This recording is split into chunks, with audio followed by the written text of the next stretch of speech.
కర్మ ఎవ్వరిని విడిచిపెట్టదండోయ్. ఒకవేళ భగవంతుడైనా కాస్త ఎక్స్క్యూజ్ చేస్తాడు, కొంచెం కన్సెషన్ ఇస్తాడు, కొంచెం ఎగ్జంప్షన్ ఇస్తాడు. కర్మ చస్తే ఇవ్వదు. 1000 ఆవులు 1000 దూడలు ఉన్నాయి. దూడల కట్లు విప్పాం. ఏ దూడ దాని దగ్గరికి వెళ్ళి దాని తల్లి దగ్గరికి వెళ్ళి సరిగ్గా ఆగుతుంది. కర్మ కూడా అంతే. అవశ్యం అనుభోక్తవ్యం కృతం కర్మ శుభాశుభం. వండిన అన్నం తినలేకపోవచ్చు, చేసుకున్న కర్మని అనుభవించక తీరదు.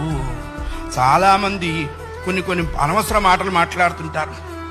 బ్రతకదలుచుకోలేదు, చచ్చిపోదాం అనుకుంటున్నా. చావుడేటువంటిది ఏదో ఏటీఎం కార్డు పెట్టంగానే డబ్బులు వచ్చినంత ఈజీ అనుకుంటాడు.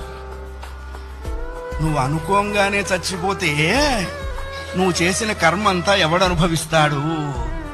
కర్మానుభవం అనుభవించడం కోసమైనా అది నిన్ను బ్రతికిస్తుంది.